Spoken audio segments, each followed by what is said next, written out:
Ao ser homenageado na Assembleia Legislativa do Estado de Alagoas, o ex-presidente Jair Bolsonaro lembrou os presos políticos e as perseguições que vêm se intensificando no país.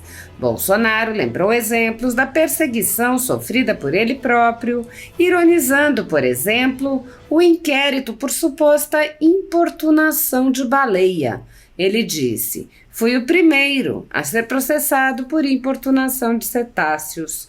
O ex-presidente apontou: "Sofri 6 anos como mandante de uma vereadora no Rio de Janeiro e agora a verdade vem à tona. Os deputados federais têm uma tremenda responsabilidade agora porque tem um parlamentar preso. Parlamentar só pode ser preso em flagrante por crime inafiançável.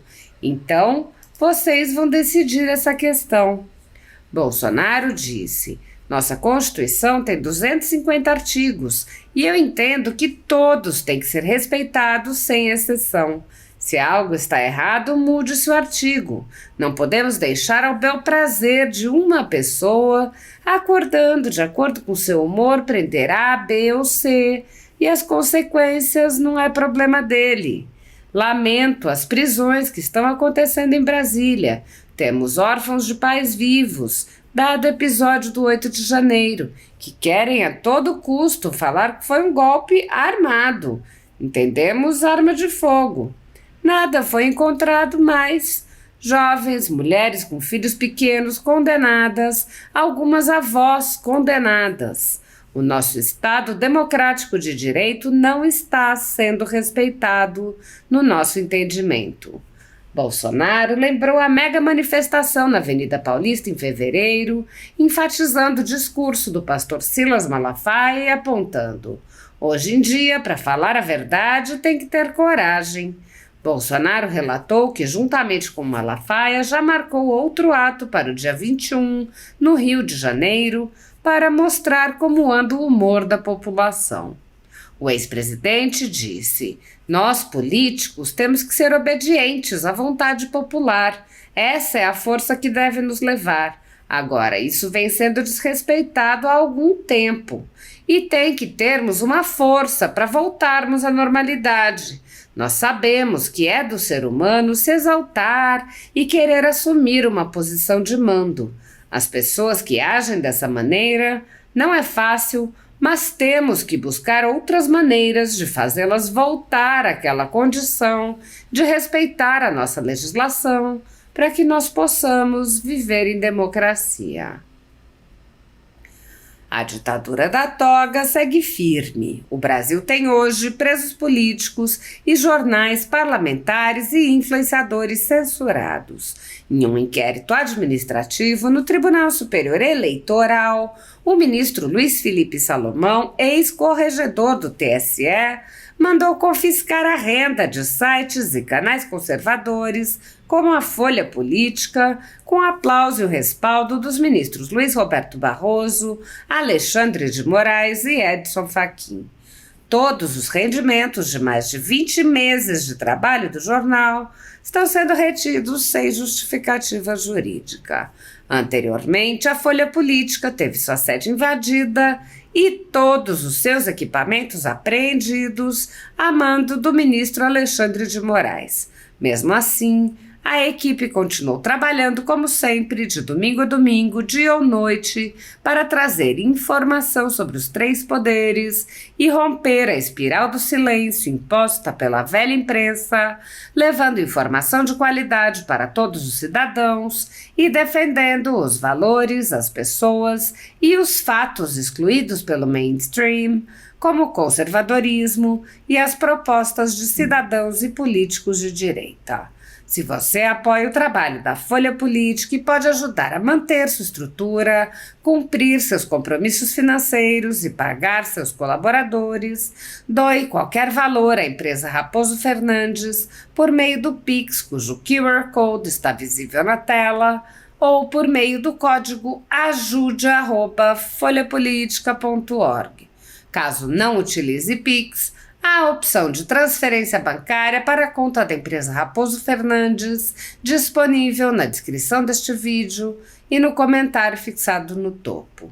Há mais de 10 anos, a Folha Política vem mostrando fatos da política brasileira, cobrindo eventos dos três poderes e dando voz a pessoas que o cartel midiático do país não quer mostrar.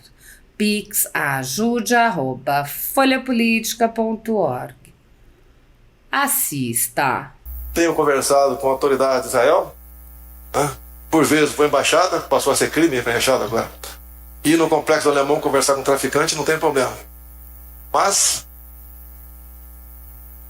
não tem nada a ver com o pessoal acima do peso aí, né? Mas o processo da baleia aí está em andamento, não foi arquivado ainda. E só, já que ele falou, só curiosidade. Perguntei para o delegado encarregado do inquérito se tinha conhecimento de qualquer outra pessoa processada, né, por importunação de cetáceos, porque a lei fala em baleia e fala também em golfinhos. Não, eu fui o primeiro. Inaugurei então a lei do Sarney, lá de antigamente, que naquele tempo não tinha jet ski.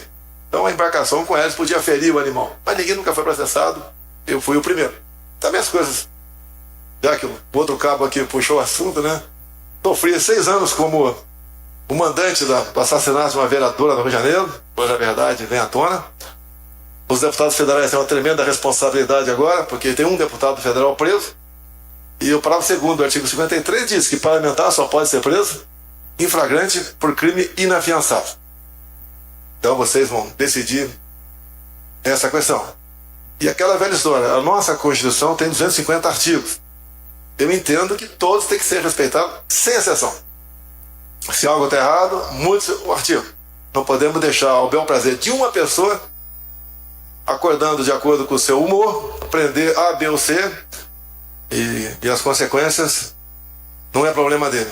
Lamento as prisões que estão acontecendo em Brasília. Temos órfãos de pais vivos, dado o episódio de 8 de janeiro, e queira a todo custo falar que foi um golpe armado, já que tem militar aqui, né? Não entendemos armado, arma de fogo, né? Nada foi encontrado, mas jovens, mulheres com filhos pequenos condenados, alguns avós também com mais de 70 anos de idade condenados.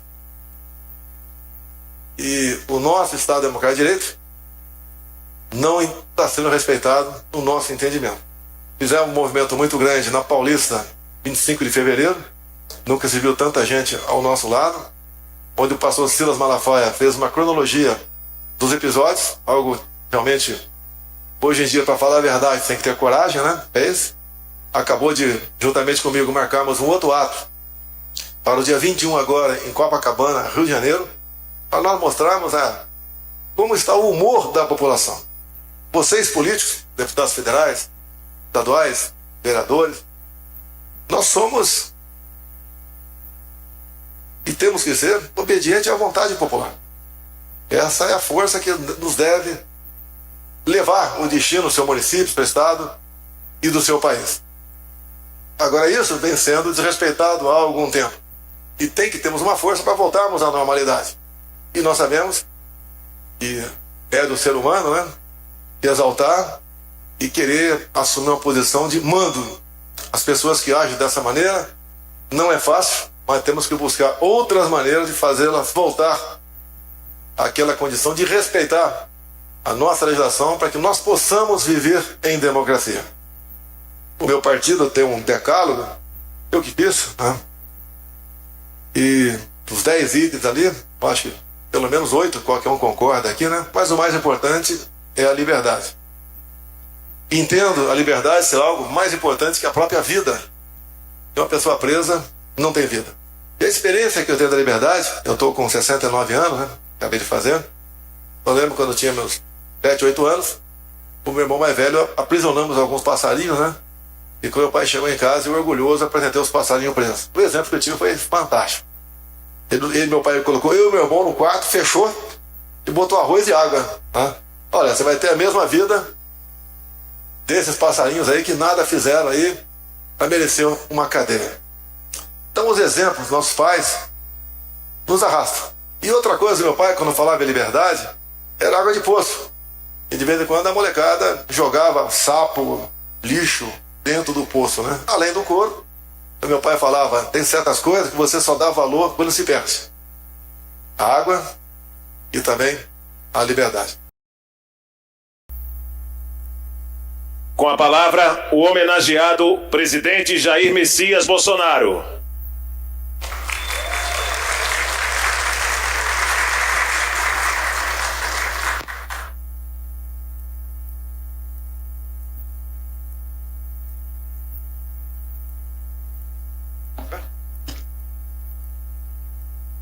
Essa aqui? Tinha que estar na direita, né? Mas sem querer, ou na dúvida, direita. Boa tarde a todos. Como Caba da Peste, agora fico mais feliz. A minha esposa é filha de nordestino também, do Ceará. Minha filha tem sangue nordestino em suas veias. E fico muito feliz com a homenagem. Agradeço ao Cabo Velho pela deferência. E, obviamente, título como esse nos faz aí recarregar as baterias e continuar lutando pelo seu Brasil. Quis o destino e Deus, depois de salvar a minha vida de Juiz de Fora, que nós chegássemos à presidência da República. Confesso, jamais esperava ser vereador um dia. E acabei sendo vereador do Rio de Janeiro por 2 anos. Foi 7 mandatos de deputado federal, às vezes discursando para as paredes. Mas quando a gente falava no microfone, a gente falava à noite para 10 milhões de pessoas por todo o Brasil. 28 anos resistindo, conhecendo, se aperfeiçoando, sem problemas naquela casa. Apesar dos 20 processos de cassação, nenhum por corrupção, todos por ocupar a tribuna e às vezes por debates mais acalorados nas comissões. Faz parte da regra do jogo. Resolvi me cantar presidente, foi de 28 anos deputado, até para me despedir. Jamais esperava ser presidente. E eu falava para os colegas, né? Qual é o seu destino? Eu falei, eu tenho 2, né? Ou vou para a praia, que eu tenho uma casa na Barra da Tijuca, ou para o Planalto. Quando acabaram as eleições, eu me dei mal, acabei indo para o Planalto. E fizemos nosso ministério, nossos secretários. Início eu aqui o Gilson, turismo, tem o Queiroga também, 2 cabas da peste aqui. Queiroga, nosso pré-candidato lá por João Pessoa. Tá? Plantamos sementes pelo Brasil, bons nomes, bons políticos. Temos um excelente governador em São Paulo, o Tarcísio de Freitas. Quando eu convidei para vir candidato, eu não queria vir, né? Eu convenci. E ele falava para mim, eu sou carioca e torcedor do Flamengo, o que eu vou fazer em São Paulo? E conhecia só Congonhas, basicamente. Mas pela marca que ele deixou ao longo do governo, ele é uma pessoa fantástica em todos os aspectos, muitas virtudes, só tem uma coisa que eu sou melhor do que ele, eu sou mais bonito do que ele. O resto eu perco tudo para ele. Enfrentamos problemas ao longo de 4 anos, o mundo teve problemas, como a Covid, o Queiroga pegou a Covid andando, fez seu trabalho, atendemos a todos, quem queria vacina, quem queria tomar, tomou, ninguém foi obrigado a tomar por parte do governo federal. Eu não tomei porque eu li a bula da Pfizer, então não discuto esse assunto. Atendemos a todos, atendemos com recursos também, estados, municípios, mesmo em crise, né? O mundo e o Brasil sofrendo. Ninguém, não interessa a coloração político-partidária, nenhum prefeito ou governador deixou de receber recursos nossos. Desconheço um só prefeito pelo Brasil que teve dificuldade para pagar seu 13º final do ano. E, por ocasião da crise, quando fala o que esse cara fez por Alagoas, né? A gente faz pelo Brasil, não é por Alagoas, né? É pelo Brasil. Na crise da Covid, criamos o auxílio emergencial, atendemos a 68 milhões de pessoas. Vocês gastavam 50 bilhões por mês, a honrar isso daí. E tivemos a política do fica em casa, a economia de ver depois, então não pode esquecer o que aconteceu. Né? Não tivemos um saque ao supermercado, pagamos R$600 para todo mundo, para as mães aí solteiras o dobro. Na balada, criamos algo, ninguém pode negar, fantástico, tal do Pix. E por que não sai antes? Porque os bancos iam perder 40 bilhões de reais. E comigo tinha 6 letras, né? O IF no final. começava com F, depois tem um I, depois terminava com a letra E, e resolvia as coisas dessa maneira, muitas vezes. Paz, quem vai perder? É o problema dele. Quem não pode perder são vocês. Tá? Fizemos muita coisa. A questão do Bolsa Família, que em especial as cidades mais pobres, né, precisam disso aí, era em média R$190. Com responsabilidade fiscal passamos para no mínimo R$600. Pegamos a obra da Transposição São Francisco arrebentada, e toda obra que é demorada sofre com as intempéries e fica difícil a sua conclusão. Concluímos. Um outro ministro nordestino, Rogério Marinho, do Rio Grande do Norte, acabou se elegendo senador da República, e foi o único governo da história do Brasil com teto de gasto. Tinha um limite para gastar, não podia gastar mais do que isso aí. O Tarcísio, um ministério daquele tamanho, mexendo com a infraestrutura de todo o Brasil, era apenas 7 bilhões por ano. Não é nada perto do orçamento, mas foi imposta essa responsabilidade lá atrás e cumprimos. Fizemos a nossa parte. O Tarcísio até ficou conhecido como exterminador de balseiros. Quando tinha uma balsa, íamos lá e fazíamos uma ponte. Né? Os quartéis do Exército de Engenharia e Construção trabalhavam 24 horas por dia durante o nosso mandato todo, fazendo pelo Brasil e treinando também, em especial, os recrutas. Entre outras tantas coisas, né? Podemos citar aqui algo fantástico, que com o tempo vai aparecendo. O trabalho do Marcos Pontes, o único astronauta abaixo do Equador, e com suas viagens em países de primeiro mundo trouxe muita coisa para nós. Uma que vamos colher brevemente, a questão de água para o Nordeste com equipamento israelense. Israel é um país amigo, um país realmente que nos orgulha. As tradições judaico-cristãs fazem parte da nossa vida. Tenho conversado com a autoridade de Israel, né? Por vezes com a embaixada, passou a ser crime para a embaixada agora. E no complexo do Alemão conversar com traficante não tem problema. Mas não tem nada a ver com o pessoal acima do peso aí, né? Mas o processo da baleia aí está em andamento, não foi arquivado ainda. E só, já que ele falou, só curiosidade. Perguntei para o delegado encarregado do inquérito se tinha conhecimento de qualquer outra pessoa processada, né, por importunação de cetáceos, porque a lei fala em baleia e fala também em golfinhos. Não, eu fui o primeiro. Inaugurei então a lei do Sarney, lá de antigamente, que naquele tempo não tinha jet ski. Então a embarcação com eles podia ferir o animal. Mas ninguém nunca foi processado, eu fui o primeiro. Também as coisas, já que o outro cabo aqui puxou o assunto, né? Sofri 6 anos como o mandante do assassinato de uma vereadora no Rio de Janeiro, pois a verdade vem à tona. Os deputados federais têm uma tremenda responsabilidade agora, porque tem um deputado federal preso, e o parágrafo 2º do artigo 53 diz que parlamentar só pode ser preso em flagrante por crime inafiançável. Então vocês vão decidir essa questão. E aquela velha história, a nossa Constituição tem 250 artigos. Eu entendo que todos têm que ser respeitados, sem exceção. Se algo está errado, mude o artigo. Não podemos deixar ao bel prazer de uma pessoa, acordando de acordo com o seu humor, prender A, B ou C, e as consequências não é problema dele. Lamento as prisões que estão acontecendo em Brasília. Temos órfãos de pais vivos, dado o episódio de 8 de janeiro, e queira a todo custo falar que foi um golpe armado, já que tem militar aqui, né? Nós entendemos armado, arma de fogo, né? Nada foi encontrado, mas jovens, mulheres com filhos pequenos condenados, alguns avós também com mais de 70 anos de idade condenados.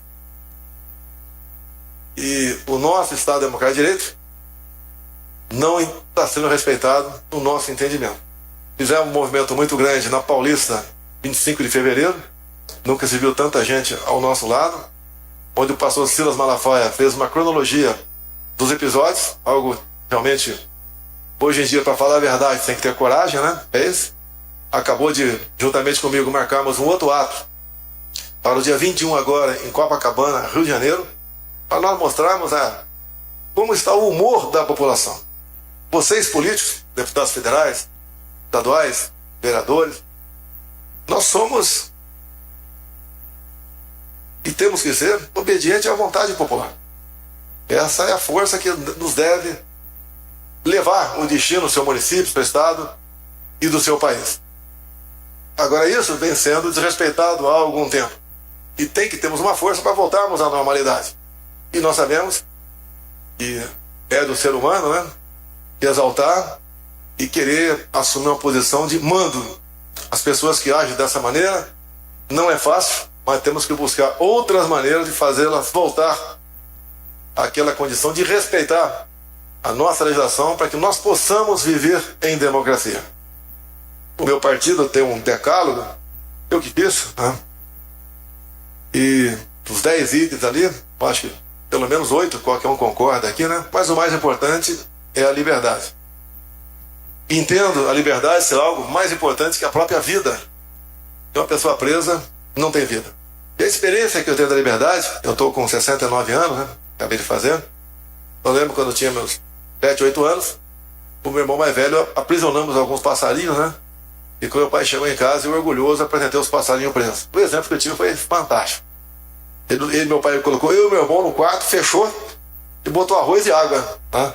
Olha, você vai ter a mesma vida desses passarinhos aí que nada fizeram aí para merecer uma cadeia. Então os exemplos dos nossos pais nos arrastam. E outra coisa, meu pai, quando falava em liberdade, era água de poço. E de vez em quando a molecada jogava sapo, lixo dentro do poço, né? Além do couro, meu pai falava, tem certas coisas que você só dá valor quando se perde. A água e também a liberdade. Todos nós aqui temos, entendo eu, uma missão aqui na Terra. Não podemos apontar nome de possíveis responsáveis pelo seu possível fracasso. Quando nós erramos, devemos ir ter um espelho, né? Se mirar nele e perguntar onde eu errei. Não podemos esperar que uma pessoa resolva os seus problemas. É igual a questão de emprego. O presidente da República, governadores ou prefeitos não arranja emprego para ninguém, muito menos parlamentar, a não ser que ele queira empregar no gabinete dele. E quem gera emprego é a iniciativa privada, são os empreendedores, e nós devemos respeitá-los acima de tudo. Para comprovar isso, nós criamos com o parlamento a Lei da Liberdade Econômica em 2019, que foi algo que libertou muitas pessoas que buscavam autonomia em algum local, como por exemplo, uma jovem senhora queria abrir um salão de beleza e dependia do alvará. Um homem queria uma oficina mecânica e dependia do alvará. E levava meses e anos.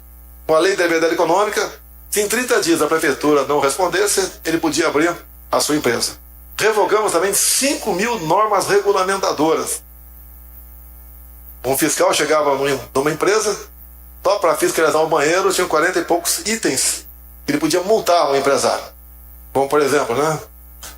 Qualidade da água, ventilação, altura da privada, rugosidade do papel higiênico e por aí afora. Não tem como dar certo, realmente, para quem quer investir num país dessa monta. Abrimos também comércio com o mundo todo com a ministra Tereza Cristina, da Agricultura, uma pessoa fantástica.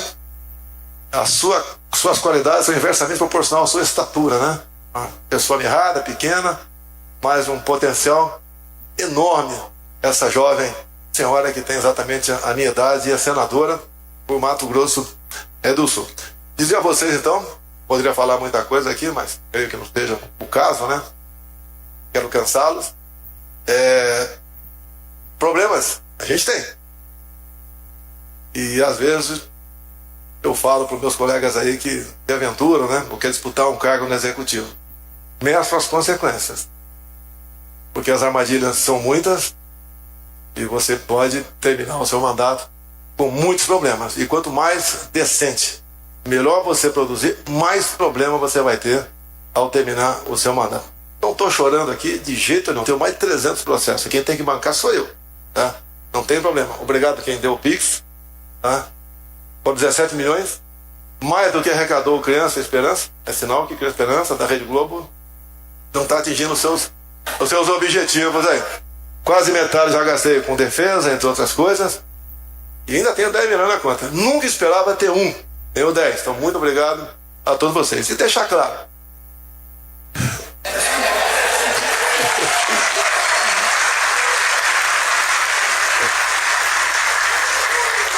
E um dos Pix que eu recebi que marca a nossa vida.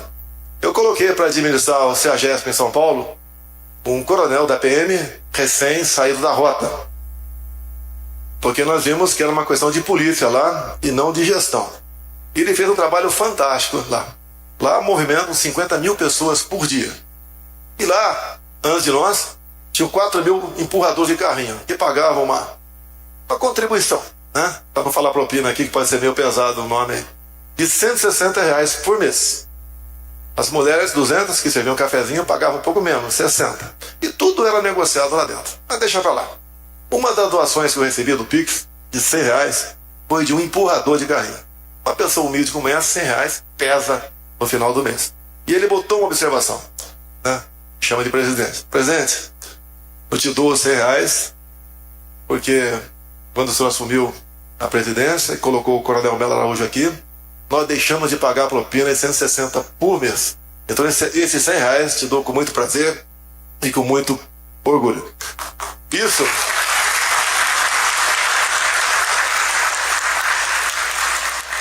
Isso marca a gente. E eu indiquei, já que o partido nosso, né, eu não sou presidente do partido, eu sou de honra. De honra é a rainha da Inglaterra. Mas tem uma boa relação com o presidente do partido, o Valdemar. E ele queria a reeleição do atual prefeito de São Paulo de outro partido. A gente sozinho discute num canto e rasga o verbo. Em público, tem problemas, né? E dele me ofereceu a vice, e eu indiquei o Melo Araújo para ser vice-prefeito de São Paulo. Tá? O Melo até reagiu no primeiro momento, dado a responsabilidade do cargo, tá? Mas, como prêmio, entendo eu, a vice é bem-vinda com uma pessoa da vida progressa desse coronel e pelo que ele fez no CEAGESP, limpando ali um verdadeiro ninho de rato que tínhamos no coração de São Paulo. E para complementar esse assunto, uma pessoa, que eu vou falar o nome, né, usou meu nome para se eleger em São Paulo e depois virou inimigo, tá?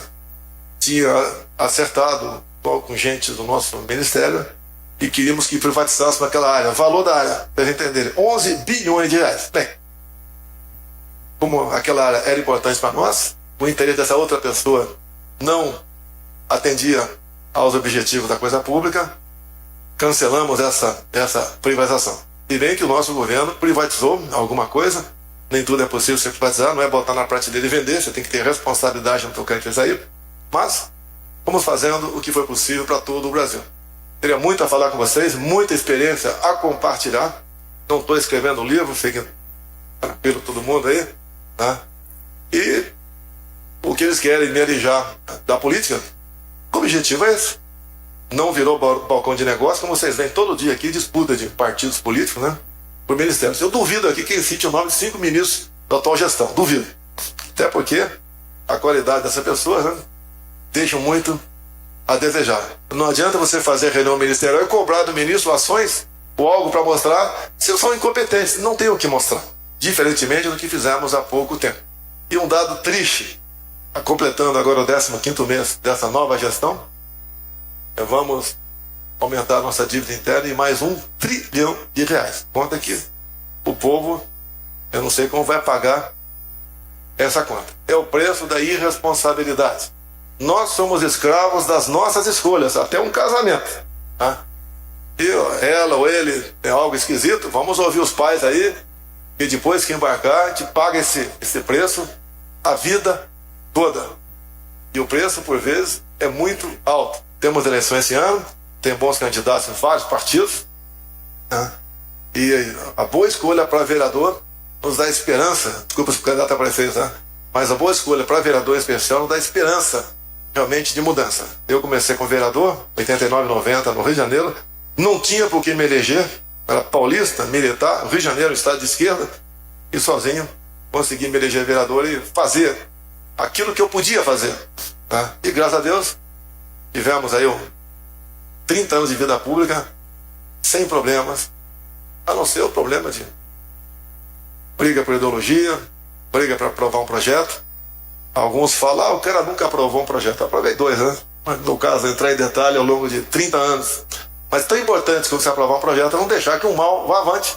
Como, por exemplo, a ideologia de gênero, liberação de maconha, a questão de aborto, entregar o nosso patrimônio a outros países, como a gente acerta para o Brasil voltar a explorar urânio e lítio, né? Lítio no Vale de Jequitinhonha, urânio em Santa Quitéria, Ceará e sul da Bahia, e de repente um cara sem qualquer responsabilidade, né? Recebe aí com tapete vermelho uma pessoa de outro país que não tem nada de desenho para nos oferecer, assina acordo para a gente entregar também esse patrimônio, como foi entregue há pouco tempo, não do meu governo, a mina de nióbio em Catalão, e como aí o outro lado do mundo, né, está de olho também na mina de nióbio em Araxá. A gente espera, ora, eu rezo todo dia o Pai Nosso e peço a Deus que vocês não sintam as dores do comunismo. Tem certas coisas que a gente não precisa acontecer conosco para saber que não está indo bem. Temos exemplo. O país mais rico em petróleo do mundo é a Venezuela, mas o povo vive numa situação pior do que o Haiti. O Brasil pode chegar à situação? Pode. E estamos numa situação bastante complicada na nossa economia. Eu acredito aqui, quem mexe com o comércio, eu acho muito difícil ele manter o volume de negócios nos últimos meses. Pelo que eu tenho conversado, tem caído esse nível, essa movimentação de negócio. Isso é uma péssima sinalização. Podemos aí no corrente ano a perpetuar essa situação que se encontra, não temos como pagar os servidores a partir de julho, agosto. Peço a Deus que esteja errado. Não quero que vocês sofram para a gente pensar em voltar ao poder, se bem que o sistema está bastante avançado para me alijar completamente do cenário político nacional sem ter cometido um crime sequer, sem ter desviado um centavo da União. Mas o de bom que fica nisso tudo, ao longo de 4 anos, repreendemos a cantora nacional, a trajar o verde e amarelo, nos orgulhar com a nossa bandeira, a respeitar a família, entender que a propriedade privada é algo que o outro lado pode surrupiar, como a nova reforma tributária, aprovar aí o imposto de herança, onde a ministra do Planejamento tem falado que 30% é um bom percentual. E que eu peço a vocês, converse com os seus deputados federais que votaram favorável a essa proposta, para ver se convence a vocês que ele votou corretamente e que ele votou com conhecimento. Então, o voto é algo sagrado de vocês e lá em Brasília. E essas pessoas parlamentares é que recebem a procuração de vocês, por intermédio do voto, para decidir o futuro do seu país. E eu duvido que esse parlamentar diga uma só boa coisa na reforma tributária. Como está vindo aqui, os governadores podem começar a cobrar a partir de agora um tal de PVA, seria algo parecido com o IPVA para aeronaves e embarcações. Ou seja, um país que aumenta a sua carga tributária não tem, no meu entender, como proporcionar felicidade ao seu povo. E eu me orgulho de dizer que eu fui o único presidente da República que diminuiu a carga tributária no país. Combustíveis, entre outras tantas e tantas outras coisas. Porque eu conversei com o Paulo Guedes, e não dá para comparar com a Haddad. Não dá, né? Com todo respeito, é o Cabo Bebeto entrar em campo no lugar do Neymar, tá? Ou o Neymar vir aqui no lugar do Cabo Bebeto. Não tem como dar certo para nenhum lado, nem outro. Então, buscamos, né, momentos de crise mundial, com a Covid, com a guerra na Ucrânia e a Rússia, né? Temos mais um problema agora do atual mandatário, de graça, ofender o povo judeu. Se o Brasil ou Israel cortar relações conosco, a nossa aviônica fica no chão, a nossa Embraer fica no chão. O pessoal do agro vai ter problemas, que temos muitos insumos que vêm de Israel, sem falar em tecnologia e outras coisas. Afinal de contas, um país que de prêmios Nobel tem 25%, você tem que respeitar. E mais ainda, respeitar um Estado que só um milagre justifica a sua existência naquele minúsculo espaço de areia, né? Que lá 2/3 é um deserto, apenas 1/3 você pode fazer alguma coisa. Sobreviver até hoje. Eu acho que falei demais aqui, prezado Cabo Bebeto. Obrigado pela oportunidade. Daqui a pouco eu acho que vai pagar o jantar para mim, isso mesmo? Eu estou ficando barrigudo, estou comendo bastante. Muito obrigado a todos vocês por esse momento, por essa oportunidade. E Deus abençoe o nosso Brasil. Muito obrigado.